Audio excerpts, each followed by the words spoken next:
अस्सलामुअलैकुम वरहमतुल्लाहि वबरकातुहू।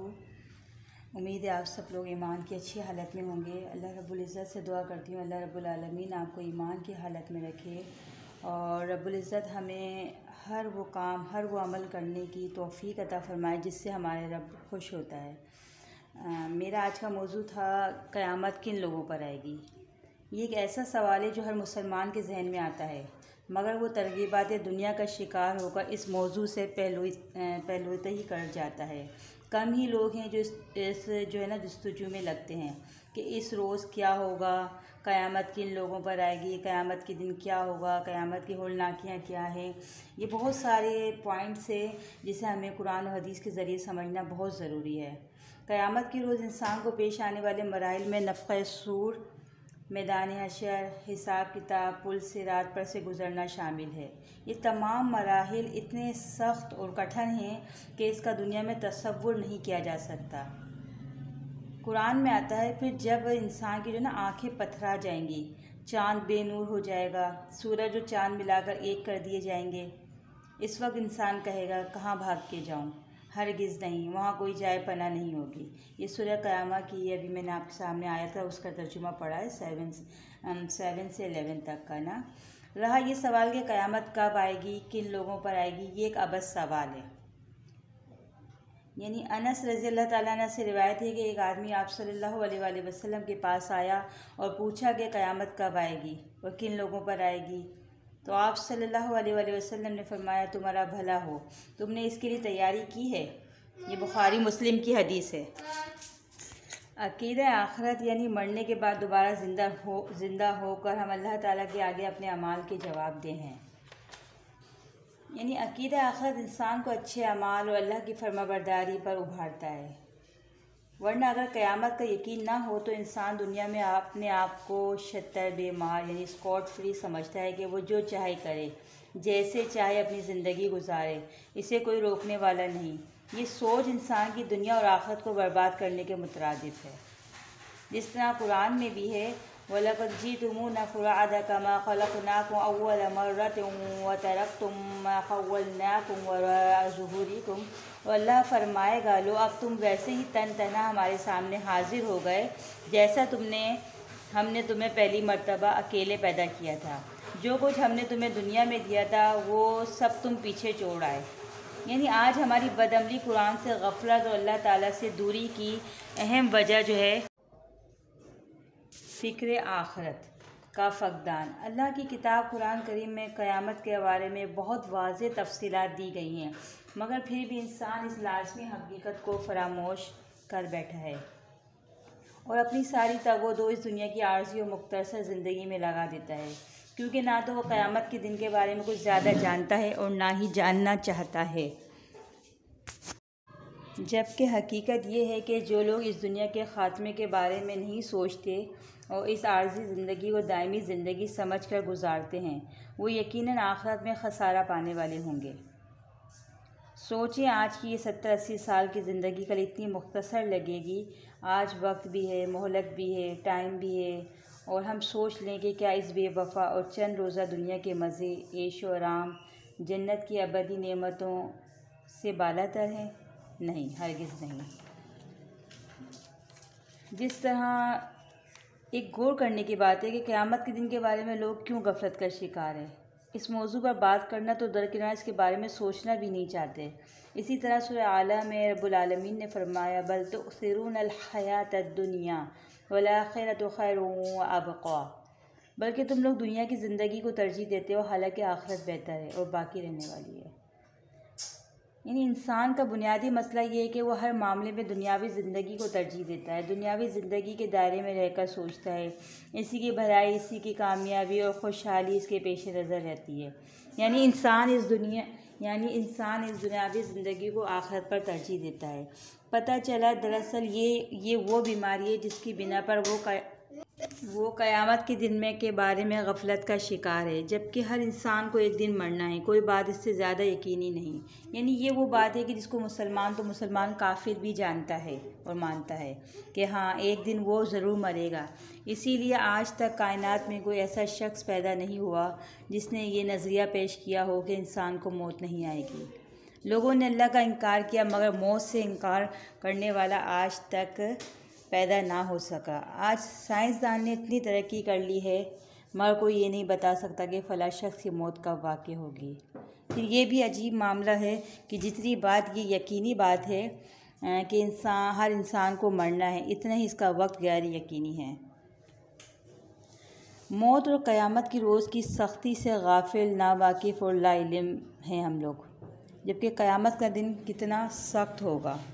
इस क़यामत के रोज़ के अज़ाब से बचने के लिए मुजरिम चाहेगा कि अपनी औलाद, अपनी बीवी, अपने भाई, अपने करीब तरीन ख़ानदान को जो इसका सहारा था, हत्ता कि रोए ज़मीन की हर चीज़ को फ़िदिये में दे दे और ये तदबीर से निजात दिला दे, लेकिन ऐसा हरगिज़ नहीं होगा। जिस तरह सूरह यासीन आयत नंबर 59 में है, वमताज़ुल यौमा अय्युहल मुजरिमून, ए मुजरिमों आज के रोज़ तुम नेक लोगों से अलग हो जाओ।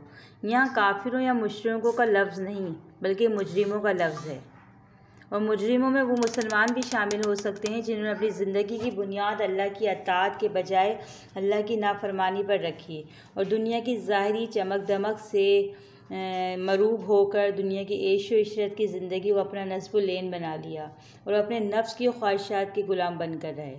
उमर रज़ी अल्लाह ताला अन्हा ने फरमाया, अपना हिसाब कर लो इससे पहले कि तुम्हारा हिसाब लिया जाए, कल का हिसाब तुम्हारे लिए बड़ा रुस्वा किन होगा। यानी बहुत ही नादान है वो शख्स जो अपनी ख्वाहिशात का ग़ुलाम बन जाए और अल्लाह की मुसलसल बगावत और मुसलसल नाफरमानी के बावजूद अपने आप को जन्नत का मुस्तहिक समझे, ना गुनाह छोड़ने पर राज़ी हो, ना अल्लाह के हुज़ूर तौबा करे, ना अपने तर्ज़ अमल की इस्लाह करना चाहे, ना ही कुरान को समझ कर पढ़ने का वक्त निकाले। हम भी मुसलमान हैं, हमें सब पता है। अगर किसी से ये बात कहें ना कि अगर कोई कुरान समझकर पढ़ने की दावत दे तो ये कहकर इनकार कर देते हैं कि हम भी मुसलमान हैं, हमें भी सब पता है, और इस तमाम तर्ज़ अमल के बावजूद इल्ज़ाम में यानी इस शक में मुब्तला रहते हैं कि अल्लाह गफ़ूर रहीम है और क़यामत के दिन वो माफ़ कर देगा, और ये कि मैं नबी करीम सल्लल्लाहु अलैहि वसल्लम का उम्मती हूँ और इनकी सिफारिश का हक़दार हूँ, मेरी बख्शिश नहीं होगी तो किसकी होगी। इंसान के लिए खाम ख्याली सोच क़यामत के दिन बड़ी भारी पड़ेगी, जब जो है ना हकीकत इसके सामने आश्कार होगी। जिस तरह सूरह फुरकान आयत नंबर 27 से 28 है, इस रोज़ ज़ालिम अफसोस और नदामत से अपने हाथ चबाएगा और कहेगा, एक काश मैंने रसूलुल्लाह सल्लल्लाहु अलैहि वसल्लम का रास्ता अपनाया होता, हाय मेरी बदबख्ती, काश मैंने फ़ला को अपना दोस्त ना बनाया होता।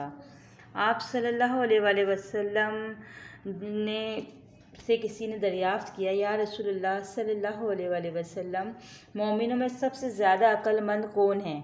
तो आप सल्लल्लाहु अलैहि वसल्लम ने इरशाद फरमाया, जो मौत को ज़्यादा याद करता हो और मौत के बाद आने वाले वक्त यानी क़यामत के दिन के लिए अच्छी तैयारी करता हो, वो सबसे ज़्यादा अक्लमंद है। इसी तरह सूरह हजर में है कि तो कसम है तेरे रब की, हम ज़रूर इन सब से पूछेंगे कि तुम क्या करते रहे हो।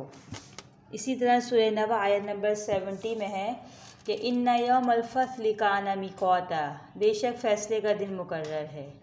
इसी तरह सूरह निसा आयत नंबर 87 में है, आयत का तर्जुमा है, अल्लाह जिसके सिवा कोई माबूद नहीं, वो तुम सब को उस क़यामत के दिन जमा करेगा जिसके आने में कोई शुबा नहीं, और अल्लाह की बात से बढ़कर सच्ची बात वो किसकी हो सकती है।